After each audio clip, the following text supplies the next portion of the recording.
सो केमती अछंती पिलामाने भलरे अछंती ना सेमती भलरे थांतु स्वागत करुछि आपण फेवरेट चैनल सुपर स्टडी को। तो पिलामाने +3 फास्ट सेमिस्टर आपणकर एग्जाम बहुत ही जल्दी आसिले से आम सेकेंड सेमिस्टर को क्लास को बंद करी आपण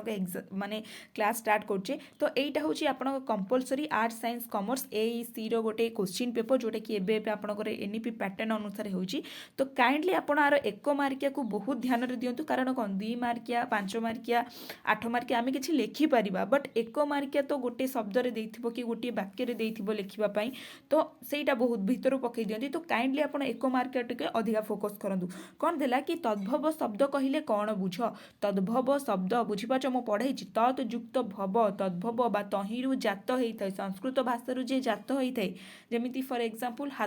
हस्तरू आमर हाथ हो तो सही तद्भव भाषा ताकू शब्द तद्भव शब्द ताकू कहुए। तापर देला मुन्मय शब्द किपरि गठित आमर जो मुन्मय सॉरी मुन्मय शब्द सेटा केमिति गठित होइछ एटा गोटे संधि विच्छेद देछि कोन हबो सेटा ना मृत युक्त मय मुन्मय। तापर देला पूर्णांग सार्थक उक्ति हेउछि डैश पूर्णांग सार्थक उक्ति हेउछि डैश पिला माने कोन ना वाक्य। तापर क्वेश्चन देला कि आसक्ति कहिले कोन बुझो एटा आपण माने मते कमेंट रे कहिबे कि आसक्ति सॉरी कानफुलटा छाडी देछि कानफुल क्यों प्रक्रियार एक शब्द रे परिणत हुए एटा होछि पिला माने समाप प्रक्रिया रे एक शब्द रूपे व्यवहार हुए आसक्तिटा आपण मते कहिबे। तापर देला विशेषण काहाकू कुहा जाय विशेषण काहाकू पिला माने कुहा जाय ना जेउ पद पिला माने हमर विशेष्य पदरे गुण अवस्था संख्या परिमाण बा परिवेश को प्रकाश करे माने विशेष्य पदरे जी गुण को प्रकाश करिबो अवस्था को प्रकाश करिबो संख्या को प्रकाश करिबो परिमाण किंबा परिवेश को विशेष को प्रकाश करि थाए ताको आमे विशेष्य पद बोली कहि थाउ। तापर क्वेश्चन देला कि अवय पदर संज्ञा निरूपण कर अवय पद काहाकू कुहा जाय ना जे लिंग वचन काल कारक भेदरे परिवर्तन न हेउथिबा पद को आमे कोन अवय पद बोली कहि थाउ। तापर स्तंभ काहाकू कुहा जाय एटा डायरेक्ट क्वेश्चन आसी म आपन पढाई छी। तापर क्वेश्चन के जिबा कोन दउ तापर क्वेश्चन देला कि सरल वाक्यर आश्रित वाक्य थाए कि सरल वाक्यर आश्रित वाक्य थाए कि हां कि ना तो कहिबे आपण मु भी ठीक से जानिनी सरल वाक्यर आश्रित वाक्य थाए कि नहीं। तो सेकेंड क्वेश्चन देला कि अनुच्छेदर शीर्षक किपरि हेबा उचित अनुशेषर शीर्षक किपरि हेबा उचित ना आमे जहा को जोटा पढ़ी कि जहा सेथिरु बुझी तो तार सेही अनुसार शीर्षक बा अनुच्छेद अनुଯାयी शीर्षकटा ऑब्वियसली हबा दरकार। तापर क्वेश्चनटा देला कि फीचर कहले 2 नंबर आपन को 9टा देइथबो आपन कंपलसरी 9टा जाकू करिवे। फास्ट देला डायरेक्ट क्वेश्चन पकेछि कि फीचर कहले पिला माने कोन बुझुछ मु एटा पढैछि आपन को रूढ़ी कहिले कोन बुझ रूढ़ी कहिले कोन बुझ वाक्यर संज्ञा प्रदान करी बुझेई दियो वाक्यर आपण माने संज्ञा प्रदान करिवे। तापर देला कि व्यक्तिगत चिठीर विशेषत्व लेख गोटे आमे जो पर्सनाली चिठी लिखुछ कि निज भाई कतिकी निज भौणी कतिकी तो तार विशेषत्वटा कौन ये सरकार कथा कह जाऊनी कि टीचर्स कथा कह जाए बहुत प्रकारिया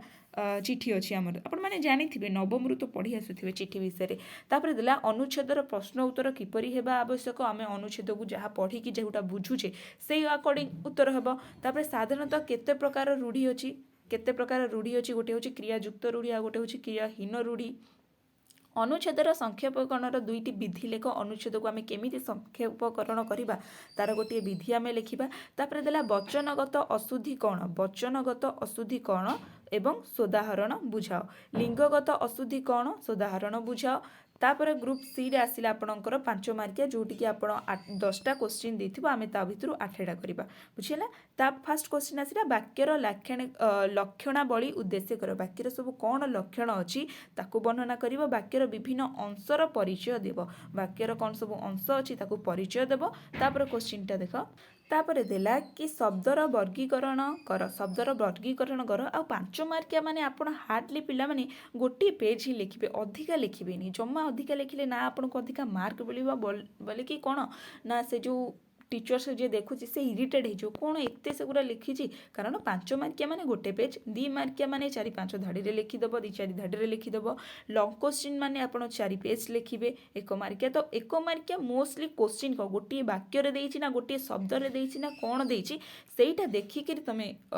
कौन 1 नंबर आंसर करिवो तापरे देला कौन ना शब्दर वर्गीकरण कर शब्दर वर्गीकरण कर तापरे देला रूढ़ीर प्रकार भेद और स्वरूप दर्शाओ रूढ़ी केते भाग रे विभक्त एवं तार स्वरूप दर्शाओ अनुच्छेदर संक्षेपीकरण उपाय गुड़िक को आलोचना कर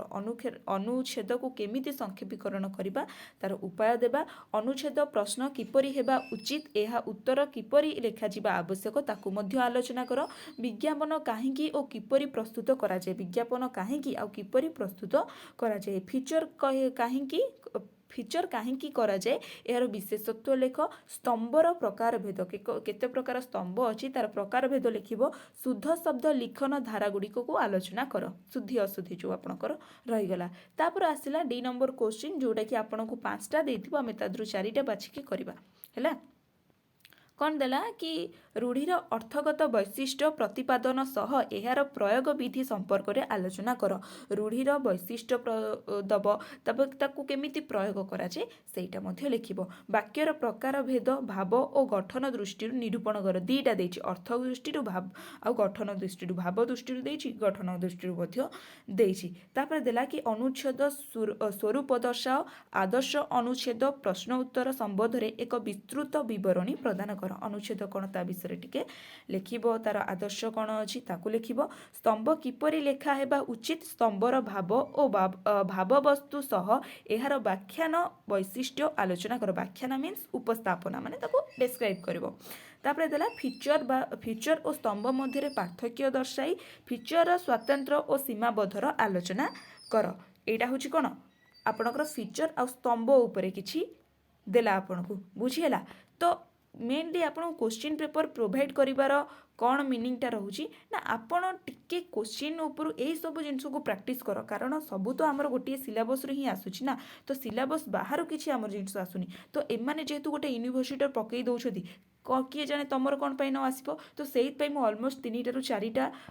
एईसी वीडियो अपलोड कर सारे जो कि एईसी प्लेलिस्ट आपन को देखा मिल जाव आप काइंडली जाई सब देखो क्वेश्चन पेपर ही आग प्रीवियस ईयर प्रैक्टिस करतु बुझेगा तो आशा करुँची वीडियोटी आपको बहुत हेल्पफुल हम आउ गोटे जिनस मु VAC कंपलसरी VAC